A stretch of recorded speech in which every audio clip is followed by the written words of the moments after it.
Okay, good afternoon, everybody. I think most of you know me. I am Mark Levine, and thank you all for being here.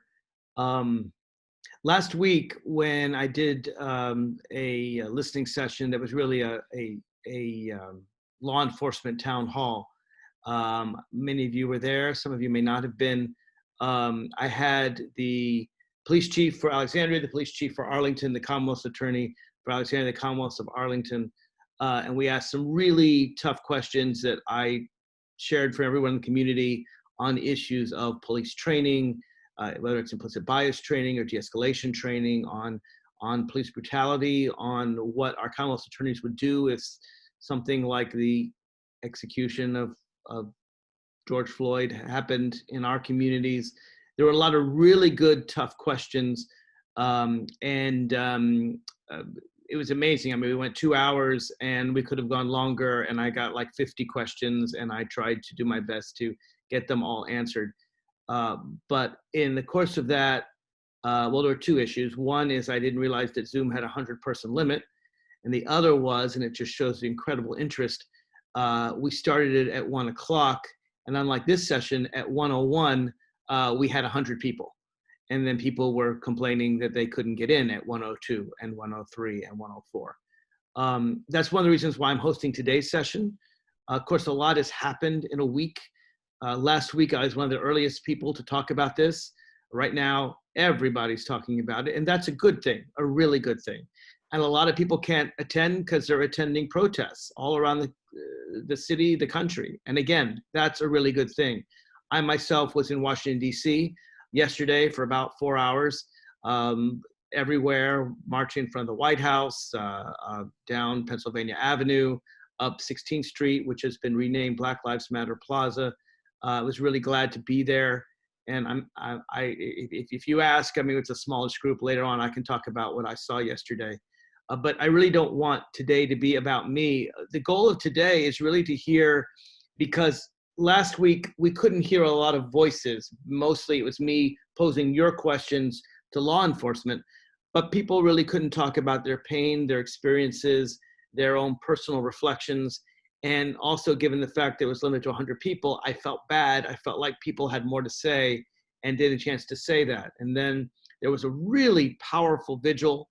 I think most of you were there last, I'm already losing track of days. Was it Thursday in Alexandria? I spoke, and just based on my vision, I felt like at least 2,000 people were there. I mean, there were people as far as the eye could see at Charles Houston. And again, the rain kind of prevented, I know that prevented, for example, school board member Megan Alderton from speaking, and she was going to speak there.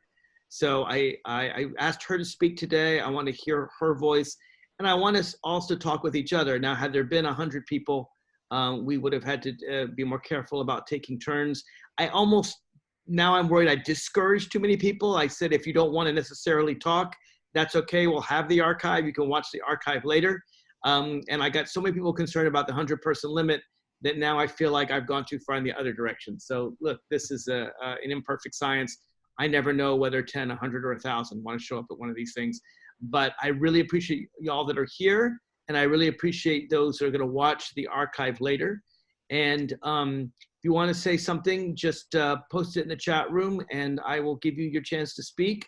And actually, this crowd is small enough that almost like a monthly meetup, when there's a large crowd, I mute everyone and make it really careful. At this point, I think it's a small enough crowd that y'all could just unmute yourselves and talk when you want. If it gets to be a problem, I'll play traffic cop again. But I want to start with Megan Alderton, whom I hope most of you know. She joined the Alexandria School Board. Was it, I've already lost track of year, 2018? Last elections, 2018, yeah. 2018, so she started in 2019. I really didn't know Megan before she ran for school board. I met her a little bit when she ran. I feel like she's a close friend now. We've been through fire together, and fire, by that I mean a General Assembly session, which seems like fire sometimes. And Megan and I worked together on a really important bill, along with Alex, who's right here, also worked with us on this bill to teach conflict de-escalation in schools. And I've already been talking with Megan and Alex about, hey, we need more conflict de-escalation in policing. It's kind of the same principle, just applied to a different venue. But let me just say, I have tremendous respect for Megan. If you don't know her, get to know her. She is not just really smart, but warm and wonderful and thoughtful. And I love working with her, and I can't wait to work with her on the next project. Before I get to Megan, quick introduction. Jacob Weinberg, most of you know him. He's my chief of staff. Appreciate him being here. He's been helping out a lot of constituents during this COVID time, and don't hesitate to reach out to any of us on anything. With that said, Megan, take it away. All right, so hi everybody. Definitely thank everybody for being here. I'm going to apologize in advance because I had my in-laws come down today. We haven't seen them in obviously, forever. So I'm going to have to exit a little bit earlier than I want to, but I did want to take the opportunity to just sort of share what my thinking has been through all of this. And I think I'll start by saying that I'm going to start with the present, but I think we really have to, and what's really missing is this notion of really truly understanding the raw, brutal honesty of our history in the United States of America. I do not believe that until we do that, until we do that, I do not believe that we will really be able to overcome this sort of disease that has been plaguing us for 400 years. So I'll start with George Floyd, because that sort of seems to be the catalyst that has really sort of pushed this revolution. But I'll start out by saying that he probably spent his entire life with a knee on his neck. And this last event was simply the straw that broke the camel's back. If we can really truly understand that, I think that is the foundation for us really understanding what needs to change. So, his death symbolized so much more. We are mourning the loss of a lot of Black men who've been publicly lynched, humiliated, destroyed, murdered, and silenced. And it's really because every system in our country is formed, the bedrock of this country doesn't believe that the George Floyds and the Ahmaud Arbery's and the Trayvon Martins and the countless others, the system doesn't believe that they deserve justice. And I think you have to be very cognizant that when a land was built upon the notion of people as chattel, there lies a set of beliefs and practices that can poison the water for eternity. And the water in the United States has been poisoned for more than 400 years, and we've all been drinking the Kool-Aid. So the time is now. I think the time is ripe. We've been dealing with this for years. We've had civil rights movements, but we're taking it a step further now. And so what I really want to talk about at this point is my thoughts on some of the institutions that need to be tackled. And I'll start with the one that, is right now within my realm. It's within my power, and that's education. The question I like to pose is, what's the number one tool that a slave owner used to control and keep its chattel in submission? The answer to that is education. In order to maintain control over the African slave, they kept them from being literate. And it was to the point that if you were found reading a book, you had a book in your hand, you would be whipped and beaten. And we often know that a lot of those whippings and beatings resulted in death. So if we know this history, our education system, in my opinion, should be really ashamed of the numbers of illiterate or barely literate Black and brown kids that we produce day after day and year after year. We pass them along and we throw them into the world to be ravaged by wolves. And that sounds harsh, but that is exactly what we are doing. So for any child to leave our school system lacking in the most basic skills of reading, writing, and mathematics, it is criminal. And we have to start treating it that way. It is criminal. When we do that to Black and brown kids, we're basically throwing them to the jails. And, you know, I'm saying this because we already have the data that shows us and reminds us that one of the primary indicators as to whether a person will end up in prison is their reading level. It's literacy. So schools are filling jails with Black and brown children. And we already know where the jails lead. Our jails, our prison system leads to nowhere. And in so many ways, that's especially for our Black and brown males in this country. In some ways, it's a death sentence. So I think that's, you know, one part of the educational institution that has to be tackled. You know, there is a science for how to teach reading. You know, if anybody who's heard me and talked to me, I have been talking about this for what I feel like is way too long. You know, we have to get back to basics and really push this notion that, you know, not only is reading fundamental, but it is life. If you are not producing literate kids, you are promoting ignorance across the nation, and you are basically putting them in danger. So we do the same thing with behavior in schools as well. You know, I'm going to use the term Johnny because I just want to give an example. You know, you see, Johnny doesn't like to go to school, right? Well, he has trouble with reading or writing or math or social emotional skills. We know that, but we keep asking him to do the same thing over and over that he's failed at his entire educational career. And so he deflects those deficits by acting out in class. And so, you know, Johnny gets suspended for, I like to put air quotes, disrespect, because often I question that, you know, define disrespect to me. And after so many referrals, he's cursed out the last teacher, he's threatened the last principal, he's flipped over the last desk. And so the only thing that might save him is to have an IEP team label him as having an emotional disturbance. And I'm going to be very honest with you, in the city of Alexandria, we have over-identified our Black male students as having an emotional disturbance. It's almost statistically impossible that so many more Black males are quote unquote having an emotional disturbance than every other student. So, you know, I bring that up to say, you know, we just keep pushing our students into these just same horrible patterns. And every time we suspend them, we kick them out of class, or, you know, for talking back, or if we treat our students like criminals, the world is going to treat them like criminals. And so in that way, again, the educational institution has become one of the biggest perpetrators. And then we send our students off to the next perpetrator, which is the criminal justice system. And I think we don't even, I don't need to go into that one because we already know how that goes. I think it's why we're having this conversation right now.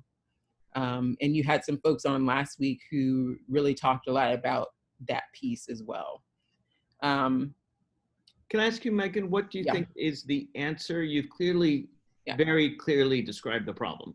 Mm-hmm. What is the answer? How do we help Johnny? How should we systemically help the Johnnies of Alexandria and the country? So, yeah, you know, my next point is to sort of get into like, what is my role? What can I do? And for me, that's really being honest and calling out a lot of the veiled racism that still occurs in our school community. We've got to call out our school community members, and we've got to call out parents. I think here's what I see in Alexandria. And this is just, you know, real honesty. I think sometimes our activism in this community often suffocates and drowns out the needs of the majority of students whom we serve. 60% of our students are qualified for free and reduced lunch, and the majority of them are students of color. Yeah, my inbox, when I say my inbox, my email inbox is full of concerns, complaints, interruptions from white families. And those families are the minority. And oftentimes the noise gets so loud that we spend exorbitant amount of time addressing the concerns of those people, and it takes away from the time and work needed to bring all students up to par. We've got to create space to make the changes we need to make for all students. And the majority of our students are Black and Brown. So, I know this from experience as a former ACPS teacher, and, I see it now as a board member. One thing I want to put out there, and I want everyone to think about, is, are you able to think twice before drumming up an issue? I need people to think that if I start this chain of emails, this chain of phone calls, these community meetings, will I be sucking all of the air out of the room to the point where those people on the front lines trying to fix these things, trying to remove the knees from the necks of our Black and brown kids, if I suck all the air out of the room, will they be able to breathe? That whole notion of I can't breathe is so much bigger than the actual physical action of suffocating someone. If our school system can't breathe, the children aren't going to be able to breathe. And so I'm in no way against community engagement. I think it's the hallmark of a democratic process. But I really, what I am going to be calling on our families to do is to look around them and to honestly be introspective about whether what they're doing is actually removing space and breath for anyone else to be seen and heard. Megan, let me ask you another way, if I Yeah. could. My question is not why are white parents calling you so much? My question is why aren't Black and brown parents calling you enough? What can we do as a community to encourage those voices? Maybe, mom and dad both have jobs and maybe they don't even know not only, their kids' teachers, much less school board member. What can we do to engage Latino immigrant communities who maybe are afraid to even speak up because they fear deportation, don't really understand that, Alexandria government's not going to deport them, it's safe. What can we do to magnify those voices, in your view? I think it would be really helpful if, the families who are visible and the families who are involved can help bring those other people into the room. Because like I said, I think sometimes it is almost suffocating when certain voices just become so powerful and so loud that when I say it takes attention away, it really does. It's like it doesn't leave room for focusing on how we can better engage, those communities who aren't as engaged. So I would really like the support of the community, for those who are involved, to actively work to bring in those who aren't as involved. I think as a school system, we've tried to do a lot of things with our FACE Center. We've actually had some surveys that went out for our communications audit. And, a lot of people prefer, which seems interesting in this day and age, but a lot of people prefer more face-to-face communication. So what that means is that we've got to create school buildings that feel inviting to everyone, that don't feel intimidating, that don't make people feel like if I bring up a question or concern, I'm going to be met with disdain. And so there's definitely a lot of work to do around that. But I think we need everybody in the community recognizing that, noticing that, and then doing things to bring in those voices so that they feel welcomed. And again, like I'm going to be a thorn in the side about the literacy issue. You know, there is a science to reading. We got to have the phonemic awareness. We've got to have the spelling components and the handwriting components. Those things somehow fell by the wayside. I'm not sure if it was a shift to what we called a whole language approach. But it has been failing our most vulnerable kids. And so we actually, as a school board, have committed to literacy and making it a focal point in our strategic plan, and just also in our budget.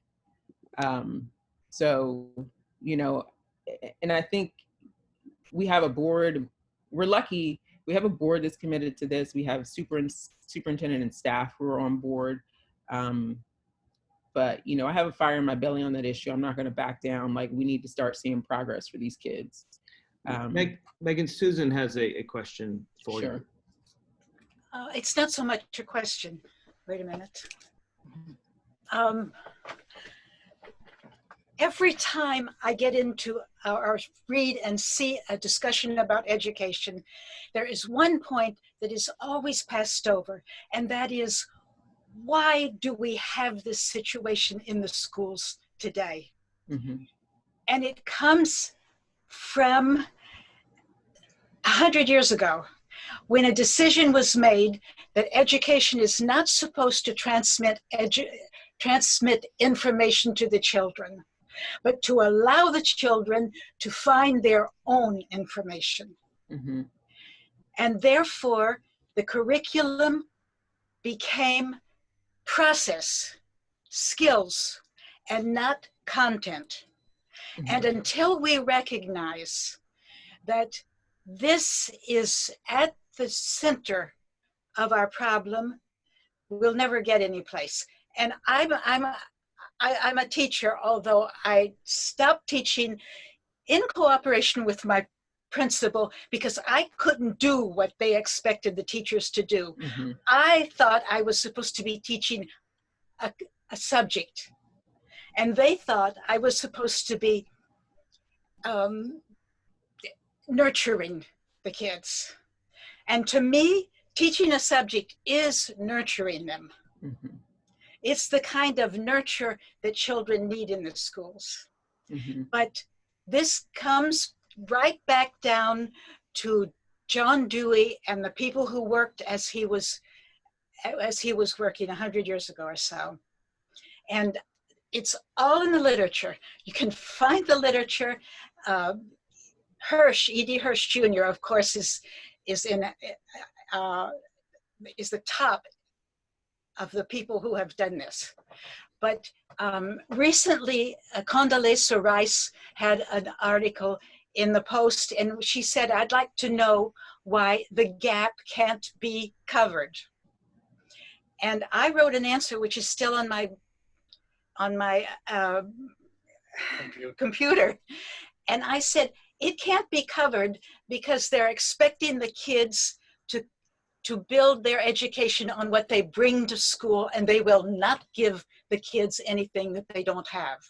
Okay, Yeah. so let's give Megan a chance to answer, and then I don't want to be only on education policy. I want to deal with these larger questions of race, but Susan raises an interesting question, and I know you want to address it, Megan.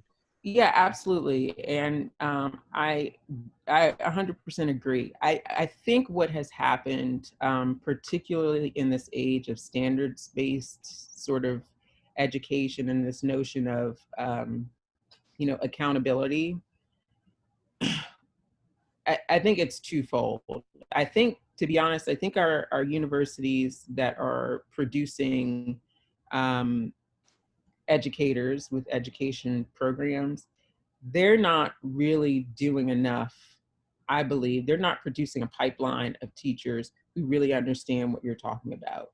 The focus on the assessments and the SOLs, or if you're elsewhere, it could be PARCC. What has happened is that it created a sort of fear that made teaching all about, I'm just going to give you all this information and you have to remember it so you can do good on the test. That's really looking at it from the whole wrong point of view. So I'm going to finish. First of all, oh, sorry. Hey, guys, Susan, let Megan finish, and then you can speak again. So now I'm going to say this. I am not one who is against the standards. I think what needs to happen is more focus on teaching content in a way that fosters critical thinking. so that the students can get that information. But then also we need to teach them, walk them through the process of thinking critically about the information that they receive. Project-based learning. There's so many different ways that our kids can access information, but I will also say this, we also need to teach them how to read the content, because we want them to be lifelong learners. And if they're leaving us unable to read any content, then we haven't done what we need to do. Okay, You know, go ahead, Susan. I would love to be able to continue the conversation with you. If you would allow me, I will begin by sending you this note that I wrote in answer to Condoleezza Rice. Okay, thank you, Susan. And I know that Megan really obviously cares about educational policy. She's on the school board. And I know, Susan, you and I have talked for years about this. I know you have a strong care, and y'all can continue this discussion. It is a very important discussion. I just don't want to go too far from. Thank you very much for giving me the time. Sure, and thank you, Susan. I do want to address the issues related to George Floyd, to racism, to police brutality. I also know Megan has to go soon, so I don't want to trap her here. So thank you, Susan and Megan. Feel free to drop off anytime. Kathy Hoekstra had a question about police unions. I can see it in the chat, and I want to address it. But Kathy, why don't you go ahead and pose your question to the larger group here? Just unmute yourself there. Okay, so I just asked the question, as a big supporter of unions, how do we deal with the police unions that seem to be so too powerful without harming, other unions? I think it's a great question. And in fact, if you go to Mark Solomon's Facebook page, you'll see he and I had quite an extensive debate on it on Facebook. I like Mark, we're friends. We I think disagree on this point, but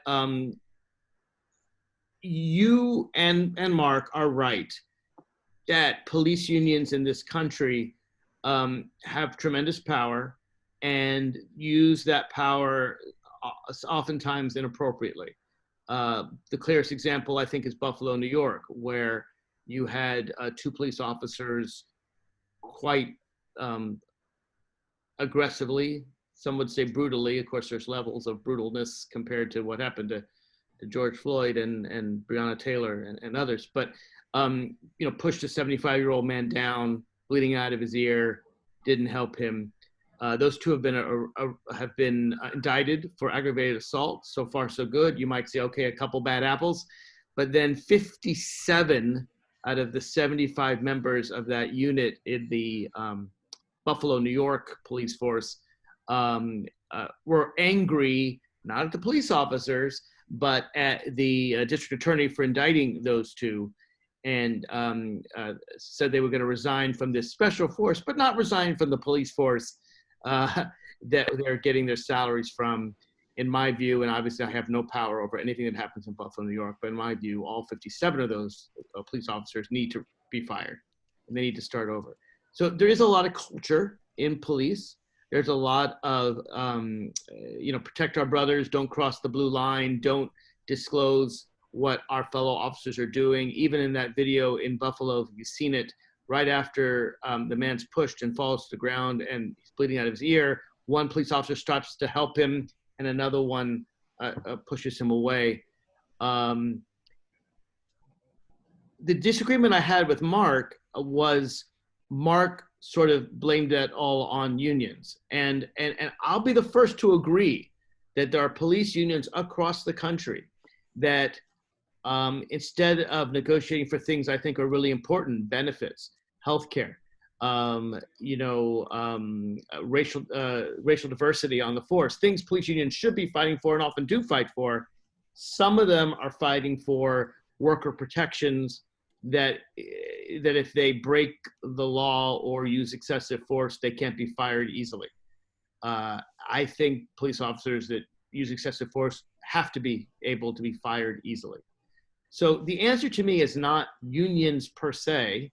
I support labor, I support unions, I support the right of teachers and police officers and workers and Teamsters and everyone to organize for better wages, for better working conditions, better health care, for example, better pensions. That's all good. But I also think that our localities need to be tough and stand up on issues of lawful use of force. And these are all collective bargaining agreements. And the mistake, in my view, was made when the Buffalo mayor and city council signed an agreement that allowed police officers not to be easily fired. If you want to say a teacher needs to have a process before that teacher's fired, that's one thing.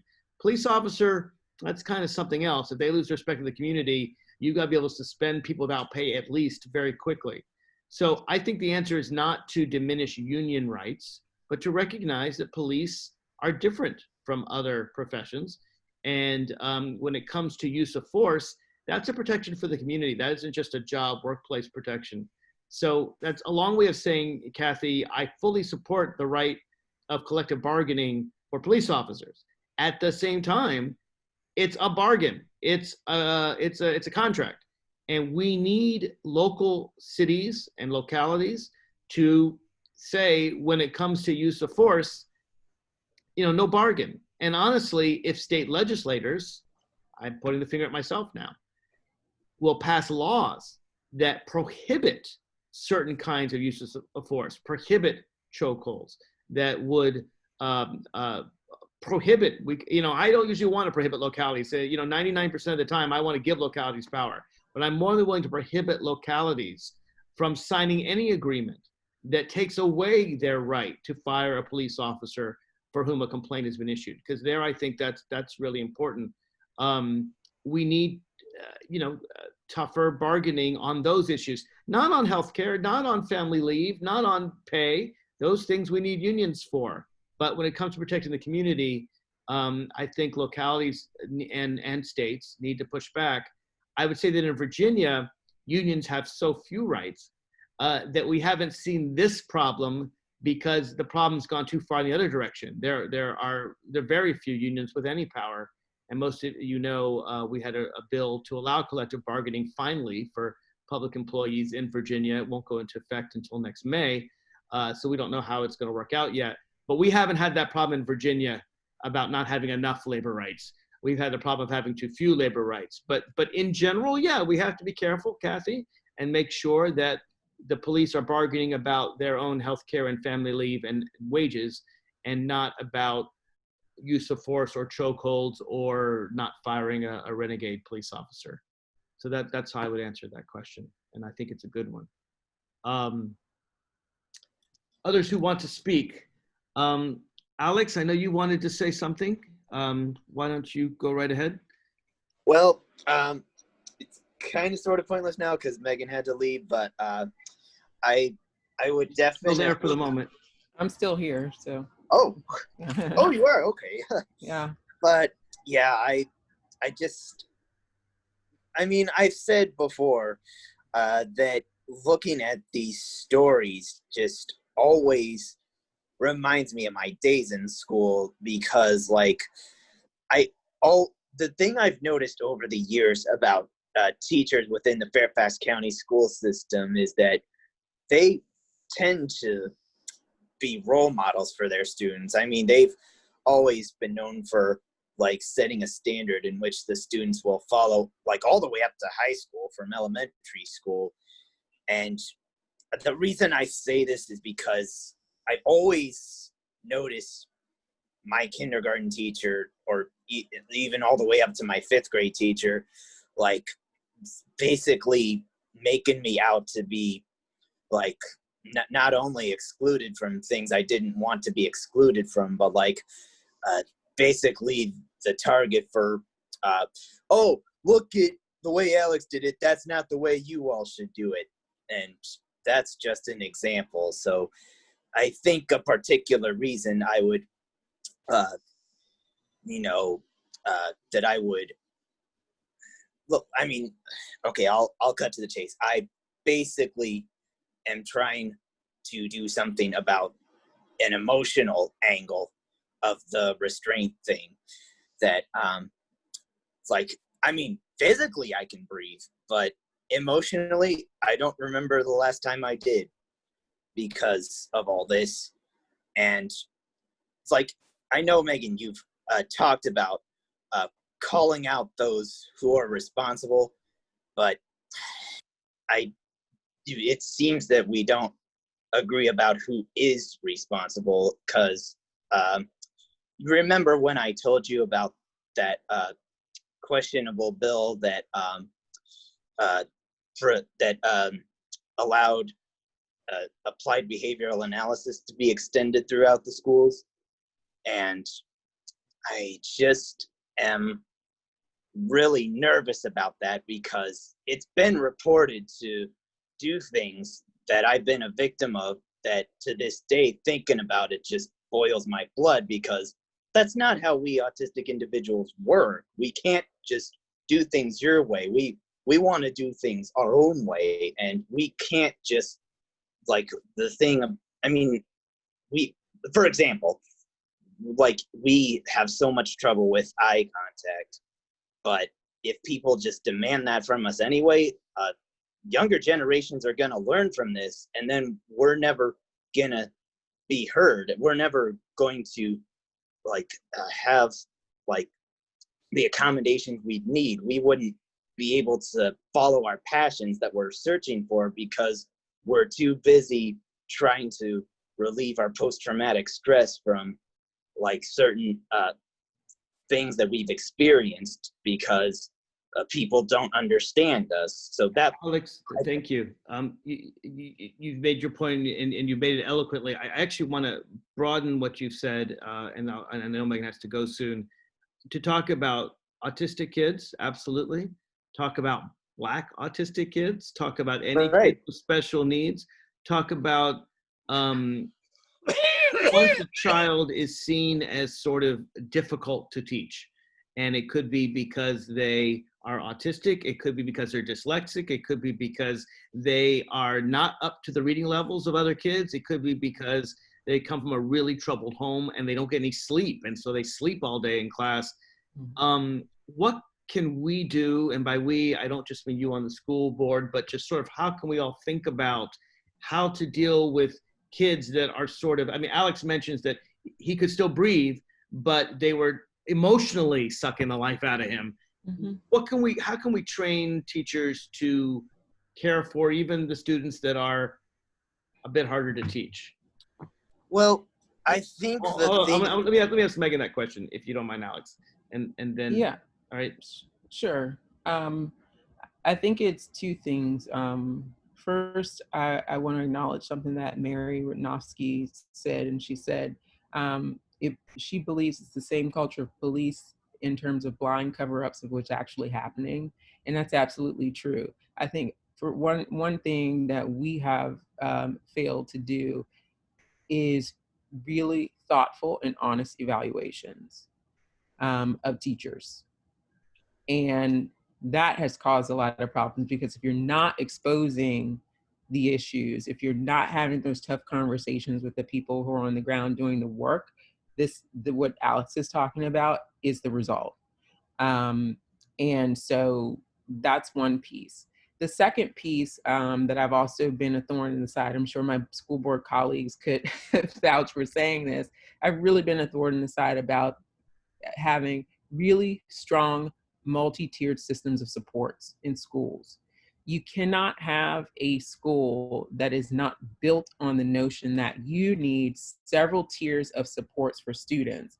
And that is for the reason that Alex is saying. There is no necessarily a cookie cutter approach for each child, but you need to have different levels of support so that, you know, what I think, Alex, in terms of what you're talking about applied behavioral analysis, for example, there might be some students, usually a very rare set of students, who could benefit from that type of therapy, but there are some who don't. So that should not be the only fix, or the only, I don't even want to say fix, but the only resource available to all autistic kids. That doesn't make any sense, but we often we lean on that when we don't have the variety of resources that we need to have available for students. So I'm a big that's another thing that I've pushed, multi-tier systems of supports for both academics and social emotional supports, because you can't have one without the other. Our students need us social emotionally and they need us academically. Megan, if I could, one thing that caught my ear was the words social and emotional. I don't think we should even focus like primarily on that when it comes to autistic kids, because they're I take it back to the so-called sensory funnel that Asperger Experts has shown me in the past. They are all about their senses.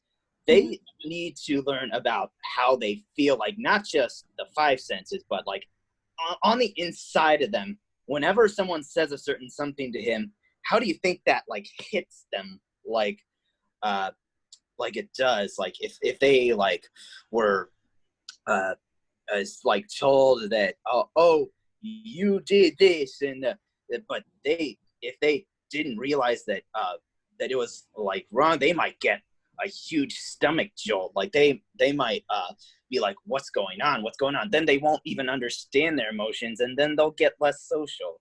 So I think we absolutely need to look to places like Asperger Experts for help as well. And like you said, we got to have many angles on how to help, not just one, and especially if it's one particular like ABA.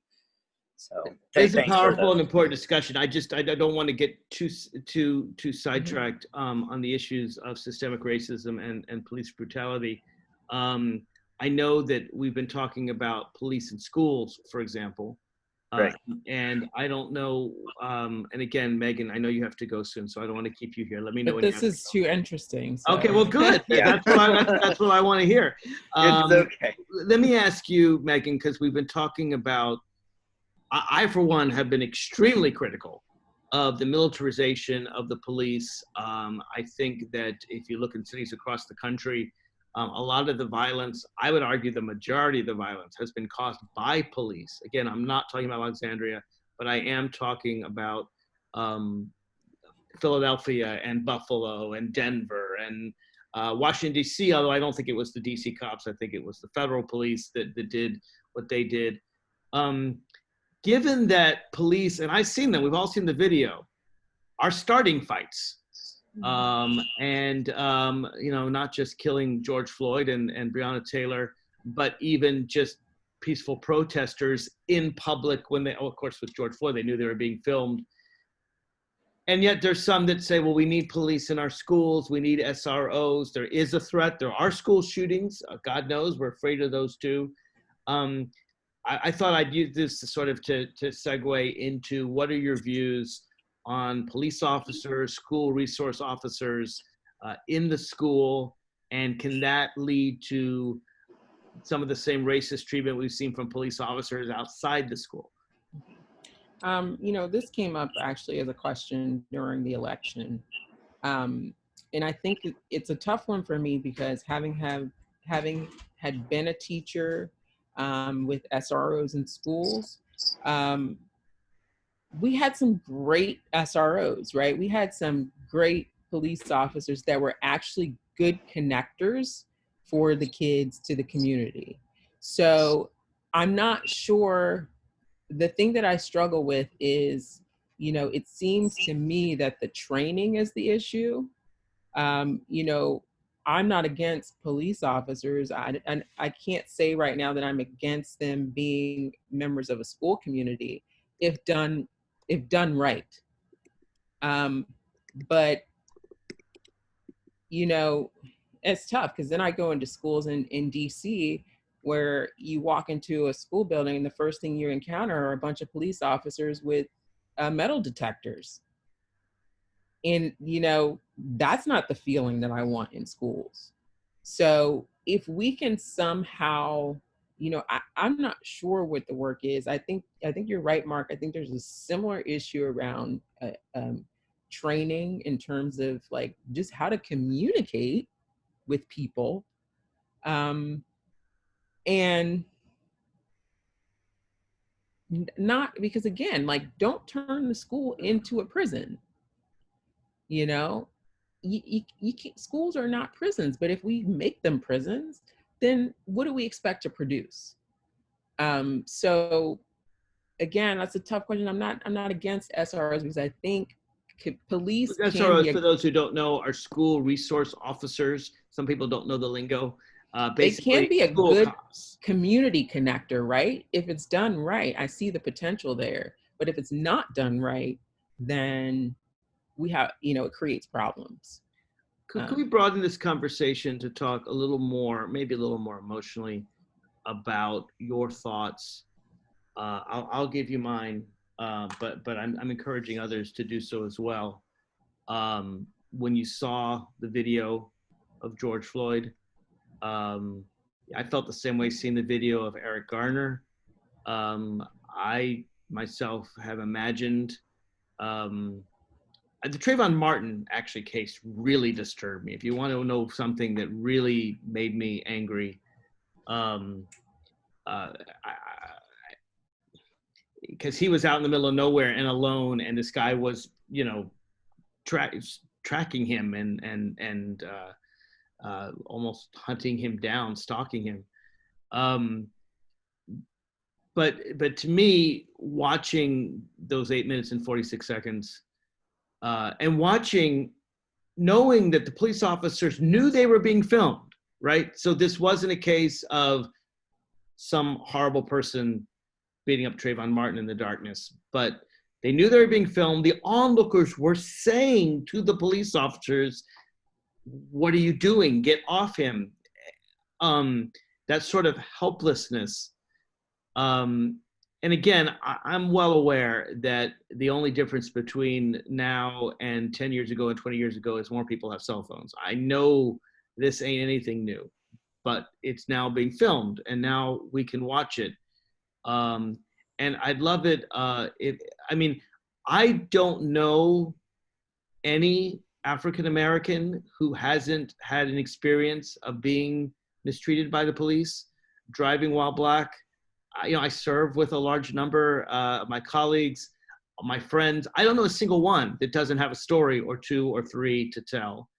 And maybe some of the white folks here can talk about white privilege. Cops tend to treat white people much more respectfully than they do Black people. And this is sort of the heart of what I was marching for yesterday, this basic unequal treatment under the law. That I hope we can sort of delve into some of this sort of more visceral stuff, because some of that is cultural. There's only so much we can change with policy. We're trying.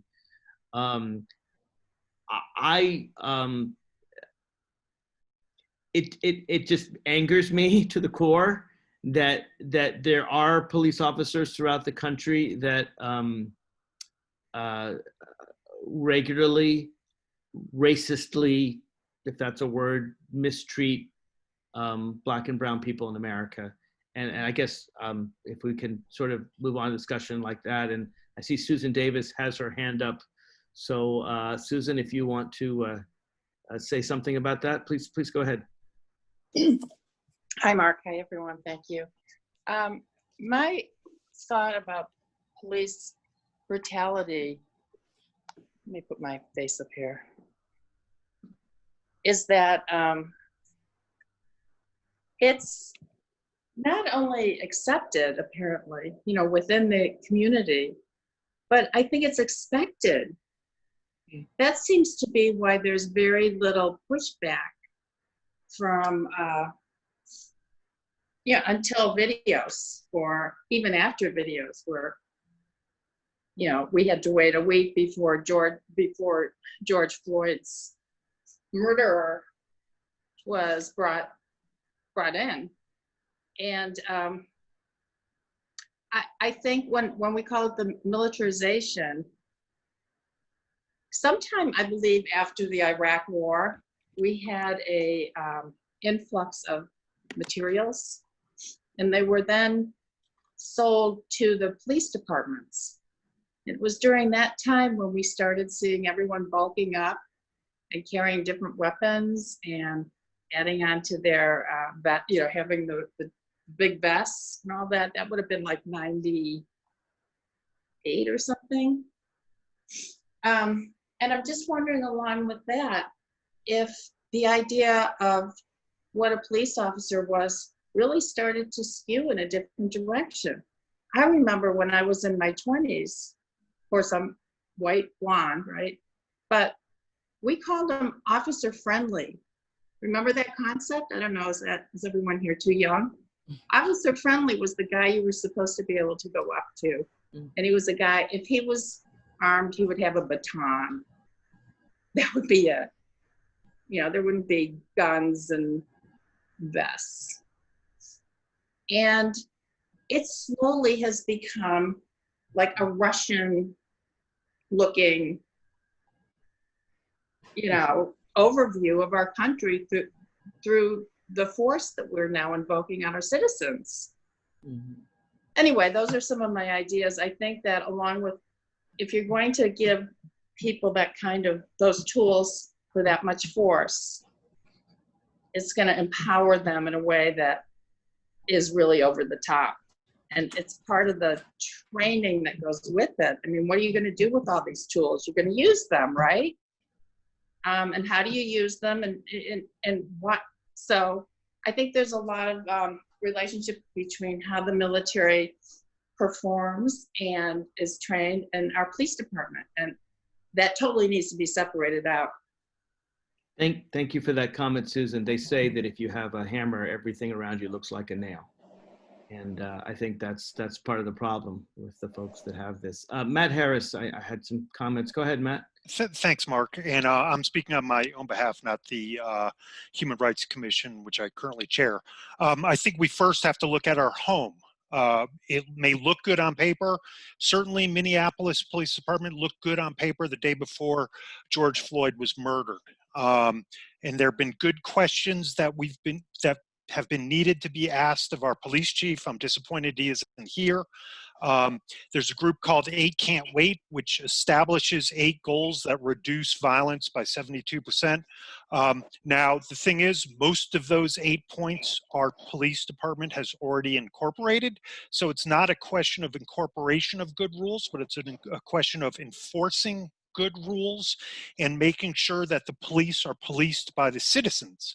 When you look at the city org chart, the citizens are on top, council's below that, and many, many layers below are the police. We need to get our power back. There are 3 things I've been asking for, and we have not received from the police, and we've always been told it costs too much money. Data transparency, Mark, you've sat in on our Human Rights Commission meeting. We've heard it costs too much. Body cameras, which I know you've introduced good legislation on, we've heard that costs too much. A true community oversight review board, the police, not what we are, the Human Rights Commission, which is not a de novo investigation of a police, but only what the police investigators give us and choose like we need to see in order to say whether they've done their job or not. So we need those 3 things, and we've always been told it costs too much. How much do we really cherish Black lives? Can we put a price on Black lives? Absolutely not. Can we put a price on inclusion in this city, which we so well proclaim and advertise? Absolutely not. Can we put a price on our residents feeling safe every time they see one of our own police officers and we own them through our taxpayer dollars? Absolutely not. We deserve better. We need to get to city council, let them know that these are things we need. And we need more actions. I appreciate the words, but it's time we really looked at our own, which we can control. I can't control what's going on in Minneapolis, but I can absolutely control what happens here. And I don't man or woman or kid. It's unacceptable in this city. So anyway, I appreciate your time. And as always, Mark, you've been a great ally. So thank you. Thank you, Matt. Let me see what points of that I can address, and then I'll move on to the next question. As far as Chief Brown, I should tell you, I didn't specifically issue him an invitation for today. So don't blame him. You can blame me for that. He spent a good hour with us last week. And if you haven't seen that, video, you should watch it. It was pretty jam-packed with questions, and he has been at other events. So in terms of money for things, when it comes to data collection, We actually passed a bill in the General Assembly this year, HB 1250, the Community Policing Act. It was Luke Torian's bill. Went through my committee, my subcommittee, that it's going to start doing data collection throughout Virginia. Detailed data collection. I mean, when a police officer stops someone, collecting their race, what the nature of the stop was, their probable cause, what was the result of that, so that we have detailed data by race, by ethnicity with regard to police stops. It's a big bill. It's an important bill. And we just passed it. It goes into effect July 1st now. It's going to take some time, right? First, we have to collect the data, probably have to look at it for at least a year to get good data. And then you have to, figure out what to do about it. And then, what policies come from it. This is a multi-year process, but at least, Matt, we've started the ball. We've started it. COVID funding may well harm this data collection effort because, yeah, it does cost money, but I will certainly be fighting to keep the money there for that bill that we passed into law, which goes into effect July 1st. That's Mark? that. Yeah. Mark, real quick, I would just point out, obviously at the reconvened session, a lot of funding that had been appropriated to different things went away. I'm pretty sure that the funding for that act is secured, and I don't think that got affected actually at the reconvened session, is my understanding. Yeah, okay. Because I've been in a lot of things were communication with his unallotted, aide. but I'm not sure. Okay, so that's good to know. So that was not unallotted. That's really good. But anyway, I'm really glad thank you, Jacob. That's gonna we'll go forward with that. You also raised the issue of body cameras. Now, as you know, Matt, I've been fighting for body cameras really since the day I got elected. It was actually in my platform in 2015. And I put in a bill in 2016. In fact, I think I may have put in every single year. I have to check, 16, 17, 18, 19. Finally did pass in 2020. And that bill doesn't go far enough. But basically the bill sets out procedures so that when body cameras are in the field, there are requirements that they set out ahead of time, these procedures based on community guidelines and transparency, when you turn a camera off, when you can't. But you point out, Matt, it's about funding, and I agree with you. I put an amendment in the past. My proposal was that it be half state, half locality, as a way to really get both sides as a partner here. And this you're gonna have to, go after Alexandria. The majority of Virginia localities now have some kind of body cameras. Alexandria is not in that majority. Arlington has it on their cars. They don't have body cameras, but that's still a big step forward. You're right that it costs money, and you're right. I mean, it does. It costs money, not just for the body cameras, but more importantly for the time. Brian Porter, I'm a big fan of Brian Porter, but he will tell you he needs to hire several new people to go through all the tapes of the data. It does cost money. And if it weren't COVID times, I would be, even more pressing for state and local money on body cameras. It's a little harder now with COVID, as we know, much less money is going in, more money is going out. We've got unemployment and healthcare and all these things. But I'm not giving up this fight. I strongly believe in body cameras. I believe they protect the truth. If the civilian is acting correctly, the police officer isn't, they protect the civilian. Conversely, if the civilian's acting wrongly, the police is acting correctly. They protect the police. They give us knowledge that helps us do justice to whomever is in the right. I'm a big supporter of them, and I will keep fighting for them. The third issue, community review boards, is a local issue that's out of my bailiwick. I know, Matt, you know how to lobby the city for that. I can tell you that apparently we're a little better in Alexandria than Arlington. And again, I know some of this because I watched last week, and I encourage you to watch it if you haven't. But in Alexandria, for example, if there's a case of police violence, they actually have an outside investigator look at it. That's not always true in Arlington, but I realize this is mostly an Alexandria discussion. Anyway, I just wanted to address your... Actually, that's not 100% true, Mark. They're Okay. supposed to come to the Human Rights Commission by a compact, which I drafted back in 2005. Okay. And every chief up to Chief Brown has voluntarily respected that. The last incident on Route 1 was not given to us per se. It was punted up to the state police You're talking about the to Fairfax. investigate. That was in No, Fairfax. in Alexandria. Okay. And instead of letting the problem, once it got to the state police hands, we don't have jurisdiction over them. We don't even get the secondary non-de novo review of what they've done. We got nothing. So what struck me at the vigil the other night was the heckling that the police chief received in the pent-up frustration with his policies and treatment of folks within the community. You were cheered, everybody else was cheered. He was not cheered. And I was standing in the crowd and I'm like, this is a tinderbox waiting to happen unless we take affirmative action to correct the community distrust of the police department of Alexandria. And I know that's outside of your realm. And again, you are not the problem. Fair point. And again, and I know you can continue to do some community activism here, and that's good. But if you see something that we can do at the state level, let me know, and obviously I'll Thank you. with you on that. And I will move on. All right. Thanks a lot, Mark. My pleasure. Others who want to speak, if you could just, you can actually unmute yourselves right now. We have a small enough group that you can just, you can unmute yourselves and go ahead and just say a few things. I see some things in the chat. Hi, Mark. Yes. Who's this? JD, Jeremy. Hey, JD, go ahead. So one question, and it's just a kind of quick one. I've seen online this idea of requiring licensing by police officers. Like, you have nurses require a license, everyone requires a license. If maybe that would be an option to then provide more training for police officers, because I know police officers usually always try and put more training on being more empathic and so on. Would that be an option to at least put an infrastructure for better training?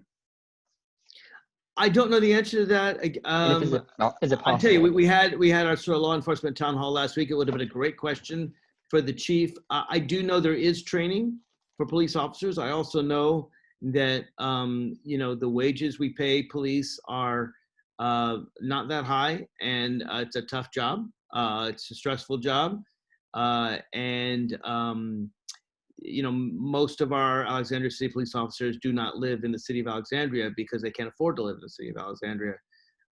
So I don't know whether it's licensing per se.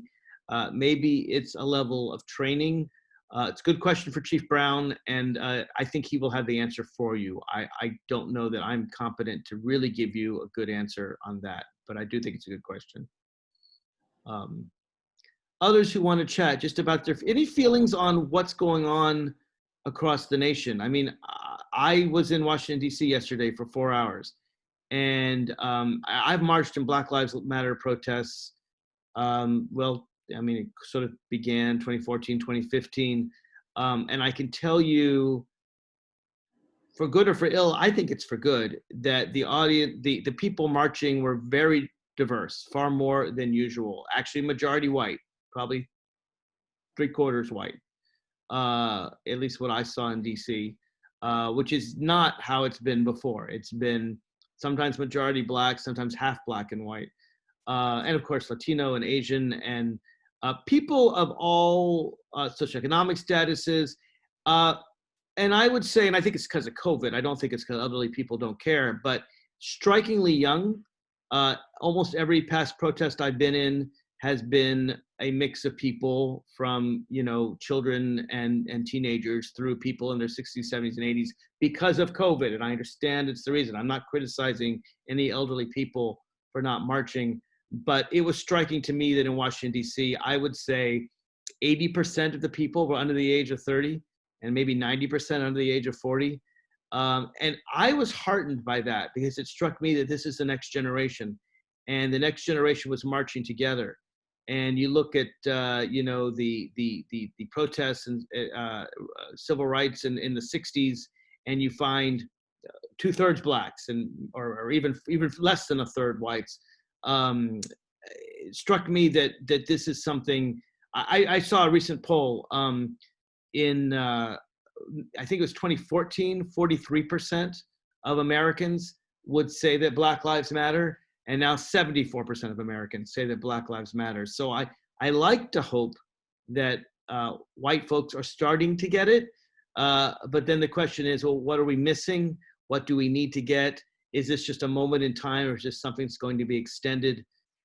Is this just a feel-good virtue signaling of marching? Or are we actually going to make real changes to our laws? Time will tell. And of course, it depends on where you live, and it's going to be uneven at best. But if folks want to talk about that aspect, I'd love to hear some voices on that. And again, just unmute yourself and start talking. I think there's a small enough crowd to do that. I grew up in Massachusetts in the 50s and the 60s. And I was very privileged to have as some of my best friends women of color. So I was attuned to what the difficulties were in those years. I've seen tremendous change since then. The problem, however, is one that's related to a very old, probably Native American statement, or at least it rose out of the Native American community. You gotta walk a mile in my shoes. And no, most white people have no idea, never mind walking a mile in the shoes, they don't even have the shoes.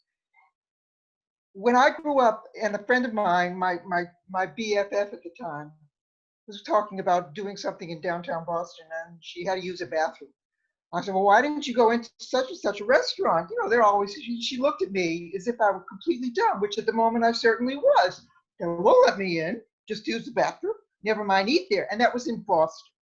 I'm seeing the same thing here. I mean, I'm looking at the screen in front of me right now. And most of the people have turned off their video, but I don't see another black face. Where are those people in on this issue, which is so important? How can we make everybody understand, myself, you, everybody who's listening, that we can't solve this on our own? And the community that's arising, that's forcing it on us, is absolutely in the right. This force that the white community needs. There was a vigil at the Alexandria Police Headquarters last week, and I looked around there, and I saw the vast, again, as you were saying, Mark, the vast majority of people were white, which was really encouraging. I know that there was another one later in the week at the Houston Community Center, which probably drew more black folk because that was closer to the area in this city that is more, has more residents of color. And that's another wake-up call.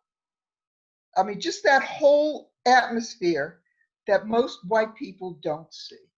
As I said in the beginning, when I first started to speak, I was tuned in to white privilege at a very young age. I'm probably the oldest person who's watching this right now or taking part. And I was tuned into that, and I'm very fortunate and very blessed because of it, because I have had the opportunity, not personally, indirectly, obviously, to witness the danger and the horror that too many of my fellow citizens, never mind citizens, my fellow residents, you know, our immigrant community. I live in an area that's heavily immigrant, probably mostly undocumented as well. And so I'm pretty much attuned to what's going on, and I don't like it. Thank you, Sylvia. Others want to add your voice? I'll just comment. This is LaDonna from Alexandria. I will say, I think that from folks, I'm 42, and most individuals my age have really talked about feeling a level of ambivalence about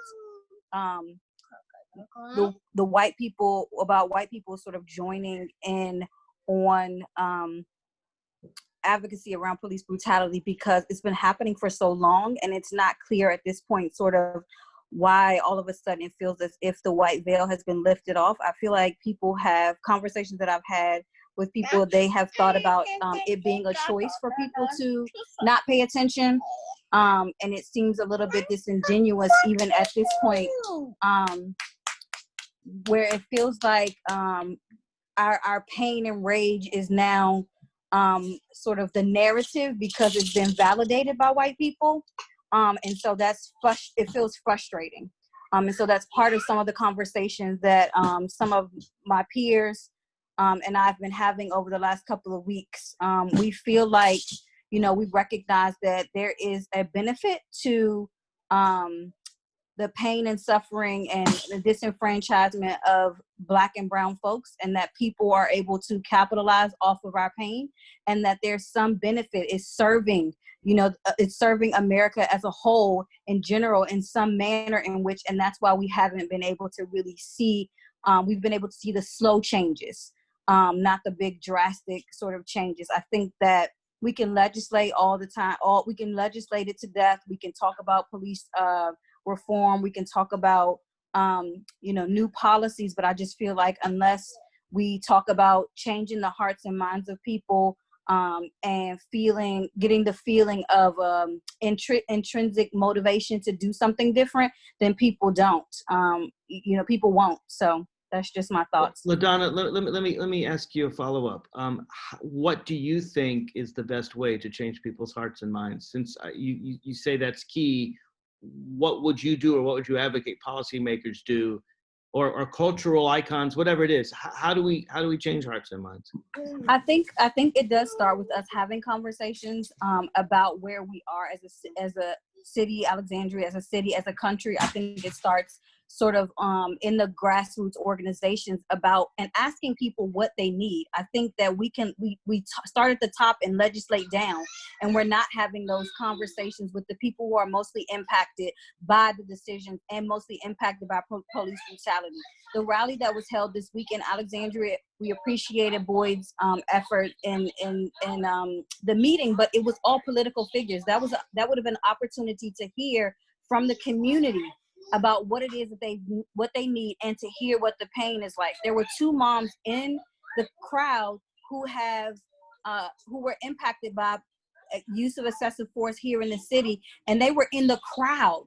Nobody had reached out to them. Could I ask you, LaDonna, because I heard them, and you may have been, when I spoke, I said I heard you. There were a couple people from Alexandria. Full disclosure, I don't know their stories. Maybe I should know their stories, and if I should know them, I apologize. But I would love it if anyone who knows their stories, or if they could reach out to me and let me know those stories that I admit I don't know. Now, I'm not an Alexandria city official. Obviously, I'm a state delegate, so I've been more focused on Virginia policy than Alexandria policy. Notwithstanding that, are there articles about them? Have they spoken out? The name is Julian Dawkins. He was killed by an Arlington police officer in the city of Alexandria, and Taft Sellers. He was killed on the street. Julian was about maybe 4 years ago. Okay. And Taft was a little bit longer. It was before that. I don't know the exact dates. So it did. Are there articles about this I can read about? Absolutely. Okay. All right, I will look them up, I promise. Okay. I had not heard of them, and that's part of the problem. And, as much as I can condemn what's happening in Minneapolis or Buffalo or Denver or DC, we got to start at home. And I'd be more than willing to talk personally with Chief Brown about their cases. I don't know them. Talking to Brian Porter, they may have occurred before Chief Brown was here. It was before Chief Brown. Brian Porter is very familiar with the Julian Dawkins case. Yeah. All right, I will chat with them about that. And also, and this relates to something that Megan Alderton said earlier in the hour. She talked about the fact that in school board, probably the majority of the kids in Alexandria Public Schools are Black or brown, but she hears a majority of her concerns from white parents. And so my question is also, and I asked her the question, but if you don't mind, I'm asking you the question: what can be done, whether policymakers or cultural, I don't know. I'm asking the question, so I don't know the answer. What can be done to encourage Black and brown folk to speak out, to feel comfortable speaking out, to so that we can hear their voices? One of the things that I think could potentially be helpful is really doing a better job at outreach. A lot of times, what I think intrinsically should be happening in terms of city officials and people who are in charge to make decisions. They look to hear from the loudest groups, and that should not move policy. You should be doing actually what is right. When you're governing, you are governing for the entire and all of your constituents, not just the ones who are in your face and not just the ones who are coming and writing letters. And so while I think that, you know, the outreach could be better in the city, I also need people to recognize that people are working, they are taking care of their families, they are having to be in 2 and 3 places at one time, but it doesn't mean that you don't create policies to support those folks. We already know clearly what the issues are. We know that there is poverty in across the country. We know that Black and brown students are being suspended at higher rates. We already know those things. I think what needs to happen is that we need to not be afraid to really focus on how we serve those students and not trying to be inclusive. We know that the Black and brown students are being suspended at a higher rate. We know that they are impacted more by poverty. Focus on those issues and not worry about whether or not the tag mom or the STEM mom who is white is concerned about their child not getting something. Thank you for that. I'll tell you, as a elected official, I can tell you that the squeaky wheel does get the grease, and that the people who write to me often, I mean, I respond to every email I get. Sometimes I'm slow, but we do respond eventually, and that's my practice. So if you write me 12 emails, you're going to get, 12 times, maybe not 12 times, because I'll probably prioritize the person who writes me once over 12 times, but you'll definitely get a lot more response from me. And I think that's true of any elected official. I do try to reach out. I actually think that in our community in Alexandria, the folks with the least voice, actually more than the Black community, is the undocumented immigrant Latino community and Chirilagua, the El Salvadoran community. They never, almost none of them reach out to me. But I have, once that you know, I've done town halls with a Spanish interpreter. I think a lot of that community is afraid, understandably, with this president, of deportation and all kinds of things. So I have definitely tried to reach out. But I think, and I think it's part of white privilege. I think that if you grow up white in America, you understand that we're in a democracy and you can demand what you need from your elected officials and they work for you. And you got a problem, you call your congressman, you call your state rep, you call your mayor, and that's what you do. And it's a democracy, and isn't America great? And, demand your rights. And that's true. People should call and they should demand their rights.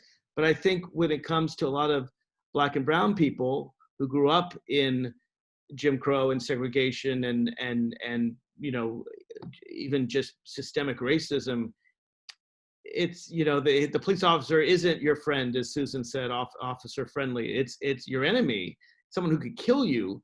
And so I think a lot of folks, because of systemic racism, don't reach out. And at least I hope people know that I want people to reach out to me. One of the reasons why I'm doing this listening session is I want to hear voices like yours, LaDonna. I want people to call me and to let me know what's going on. And we got to change the culture here. And part of that is letting folks know that, one, your elected officials, some of us at least, want to hear from you, and two, you should hold us accountable and march in the streets, but also give us a call and let's see what we can do behind the scenes, because the march is really a cry of pain, one that we hear. I was marching yesterday, but they say it took Martin Luther King and Lyndon Johnson to get Civil Rights Act. You need the March on Washington, and then you need the legislation. So whatever I can do, and if people have ideas, LaDonna or anyone else have ideas of what I can do to let folks know. I mean, I have March monthly meetups. I try to go door to door. I try to let people know, email me, but I think most policymakers in this city want to hear from you, and whatever we can do to let you know that whatever other people have done in the past, we're accessible. Or I can't speak for everyone else. I'm accessible. I do want to hear. So I don't know if anyone has a comment on that or anything else. Is that Susan? You raised your hand? I think I see a hand raised for. Yes. Go ahead. Yeah. Well, Donna, thank you. Thank you so much. I have a question for you. Because my opportunity to interact with a person of color is almost zero. You know, and we could go into why it's not, you don't think it's intentional, but it probably ends up being that way when you look at your life. So I really love hearing from you. And I wanted to ask if you are seeing a increase of, how can I put it, the desire to vote and get involved in making, I mean, the Black Lives Matter movement to me means we need to make changes. And of course, now we have the white colleagues all involved in trying to be allies. So I'm wondering, do you get a sense that the African-American community is revved up to vote and get involved in elections and become, you know, people who are demanding their voice to be heard through the ballots? I would say, I think with our older, the older community and the elders, yes. I would say millennials, absolutely. And I think that it comes in waves. I think that there has to be something that people feel like that resonates with them. And if we're going to continue to have people who run for office who only show up in their neighborhoods when they're looking to campaign and do things like that, campaign and get elected, absolutely not. There's not going to be a big motivation. I think the motivation this cycle come November will be more so about looking for that candidate who, that presidential candidate who at this point is going to beat the current president. That's the motivation at this point. There are people who I served as an election officer probably for 3 or 4 years and encouraged many people to do so. But again, I think it's more so about finding that thing that resonates with that finding your place or the committee or the idea that resonates the most with you. And that's the thing that kind of gets people out there. And if there's nothing that's resonating with you, no. Is there anything people like me can do to create that resonance? I mean, I'm really, really passionate about getting everybody out, people of color especially this time. And I'd do anything to help you and the community and be involved if there was some idea that you could share out here. I'm not trying to put you on the spot. I mean, I've been a member of the Alexandria NAACP, and I'm on the board for Tenants and Workers United. And so I think partnering with those organizations to really talk about, and being in the trenches with individuals, with communities, those are the things that are going to kind of get people that develop the trust. And if we're not trusting of the people who are coming into our communities, your message won't resonate. So that has to come first. And I think that it has to come without necessarily sometimes an ask. You're just coming to our community to learn about our community and not necessarily coming with an ask. Mark, can I go back to your original? Thank you. Please. Thank you, LaDonna. Go ahead, Monica. Yes. Yeah, so this has been something that I brought up personally many times with the city, is finding a way to fund someone that's focused on doing dedicated community outreach. Right now, the city departments, they individually do their outreach efforts, but we don't have a coordinated outreach plan for the city so that each department can contribute to that rather than working in silos and having to duplicate efforts. I think that's a great city operations activity that could take place. But, as LaDonna mentioned, our elected officials and our community leaders and city staff, they know how to contact people of color in the city. They've done significant levels of data on populations comprised across zip codes in the city. They know which zip codes have a higher prevalence of people of color. But what we find, as LaDonna mentioned, those numbers aren't actually used until it's time to campaign, when it's time to get the African American vote, when it's time to get the Latino vote. So rather than focusing on why or why not people of color aren't reaching out to elected officials, we really should be focusing on meeting people where they are. You know, this past, you know, several months has been a clear indicator of the challenges and the barriers that people of color, women, especially single mothers, have, where they're juggling jobs. Now they're facing unemployment. They're still having to figure out how to provide food for their children or educating their children while working at home. We know that our communities are struggling. So the extra burden of having to contact your elected officials after finding out how you contact them and tell them of your struggle, when that struggle is already known, seems like an additional barrier that's not fair. So I really charge you and our state elected officials. You know, I sit in Charnel's district. I would say the same thing to her as well as our city council members, is they should come to the community to find out what they can do after they've earned our vote to support us, and not wait to receive an email. So I would love to hear how, you know, what you can do, whether it's, you know, having one of your staff members. I know, you know, House of Delegates members don't have large staff, but what is it that you can do? He's here. Go ahead. Exactly. Exactly. What can your staff member do to encourage outreach in these communities? Yeah, I'd love to, and let's continue this conversation, because you know, of course, the COVID makes everything 100 times harder. But is it hosting a town hall in a local place? I mean, I've spoken in some Black churches and met after. You know, I've spoken in some Black community gatherings.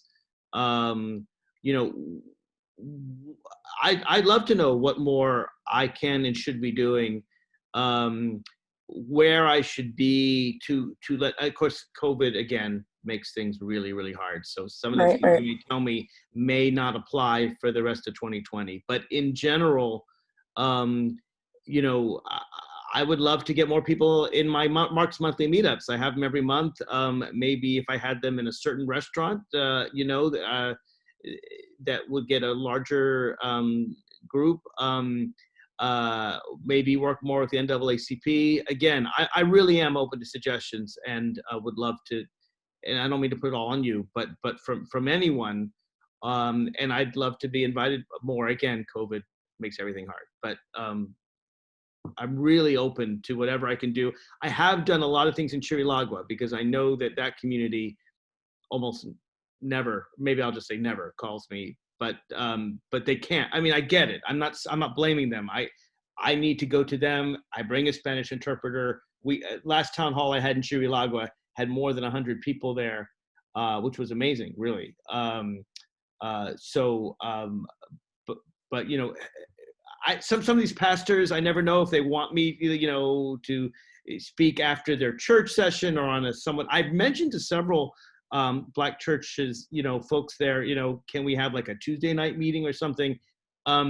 Maybe it needs to be more in the schools. Again, I'm sorry, I'll stop talking, but give me ideas. I want them. Yeah, there's, I mean, I think it really, it's not going to be like a one event thing. Of course. You know, it's definitely about building relationships. And I think, you know, some of the things like, you know, the body camera legislation is something that, you know, will show these communities that you're invested in the issues that's important to them. You know, in sharing and publicizing that, I think, you know, especially, you know, after the last couple of weeks, you know, folks really want to, you know, see action that's going to take place. You know, what are we going to do to change these systems that have been in place?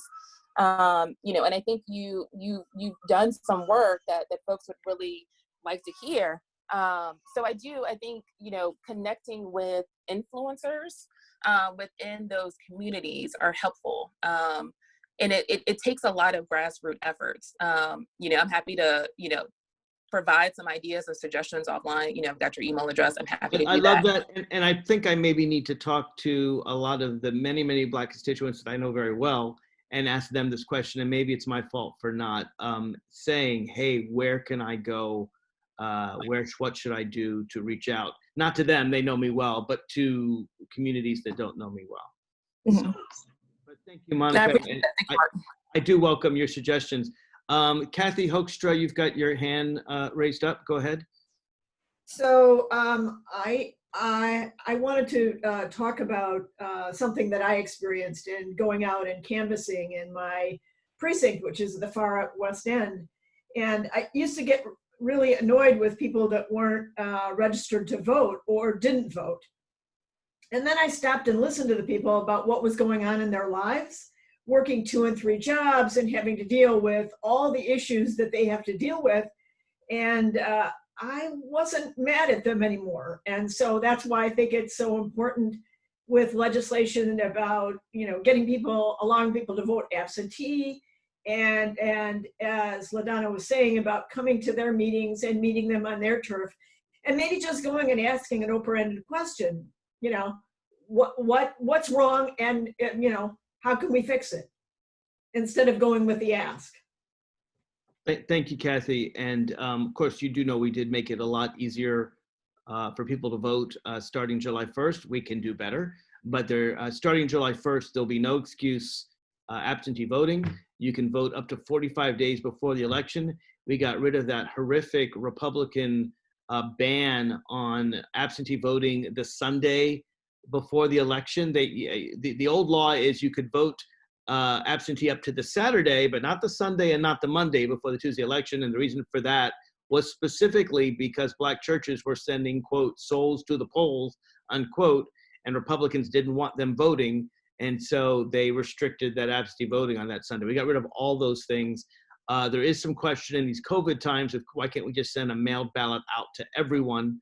Unfortunately, just to the vagaries of our calendar, we would have had to have done that during the regular session when we didn't realize how bad COVID would get.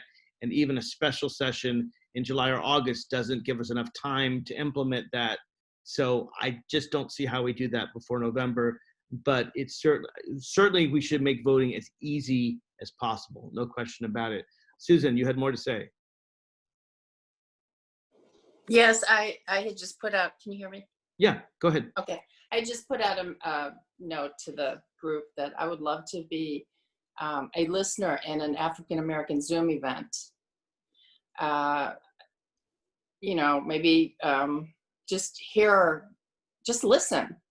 I wonder if it's possible if such an event could take place, that the African-American community, those who speak out and those who don't, could find a way to plug in for an hour or two. And it'd be a great way to hook up with, to kind of cross that bridge.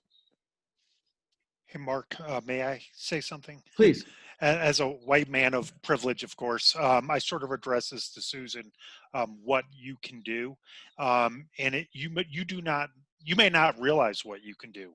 I was on a call with a few more people than this last Friday. I don't really want to divulge who it was. It was a mixed group, racially mixed. And I'd said something about police brutality and aggressiveness in Alexandria. And this woman, African-American woman, spoke up and told the group of her experience. I emailed her privately and I said, wow, I'm really sorry to hear that. I did not know that exists. Please reach out to me, do whatever you want. And I gave her my personal number. And then she emailed me back and said, no, because you spoke out, you cleared space for me where I felt safe to be able to discuss my problems. And, it had never occurred to me the power that we innately have when we speak out, because when we speak out, other people feel more safe speaking out. I had no knowledge of that. It's white privilege, whatever you want to call it, right in my face. So speaking out is probably one of the best things you can do. I thought one of the best racial discussions in Alexandria that I've heard was right after Ralph Northam and the blackface scandal and Justin Fairfax and his own, the allegations against him. And I had a listening session last year. I've lost track of years. Is it 2018?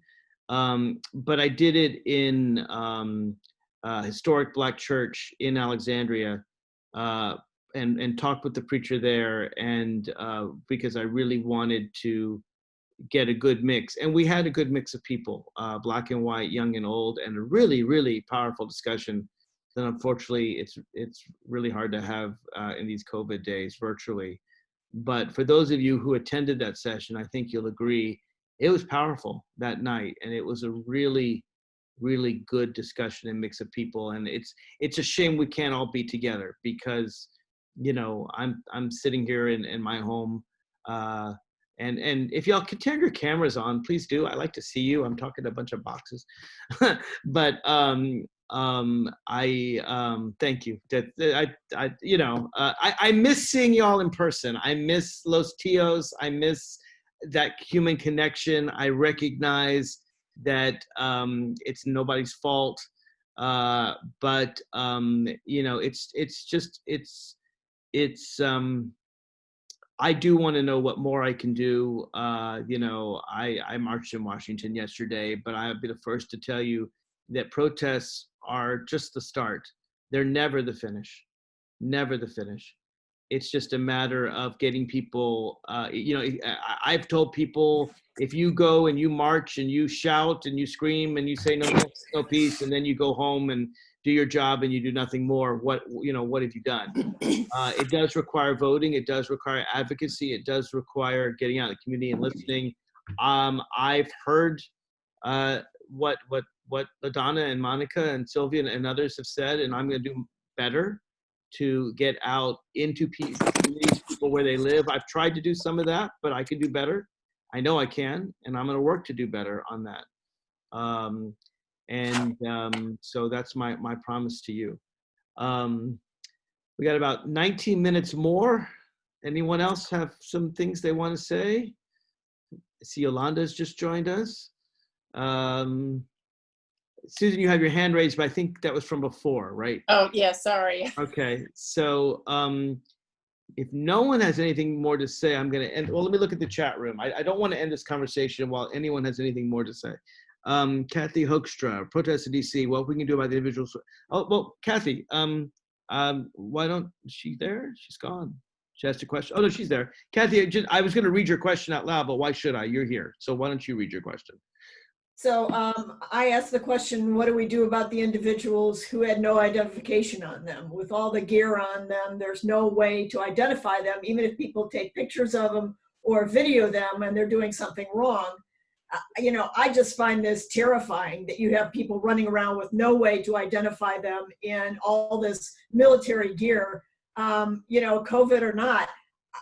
It is such a chilling effect on me. There's no way I'm going when you have people running around looking like that.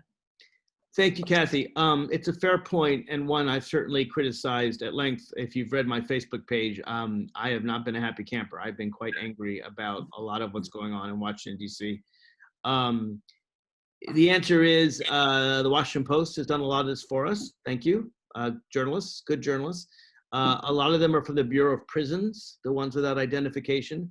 Apparently, it's because when you're a prison guard, they know where you are and who you are, and the people in the jail have little right to complain anyway. But they have everybody. I was there yesterday. I saw DEA, and I even wrote in one of my posts, DEA, are you kidding me? Drug Enforcement Agency? Because the real issue right now we're marching in Washington about is drugs? You know, I don't think so. It's systemic racism and police brutality, and it was really offensive to see the DEA out there.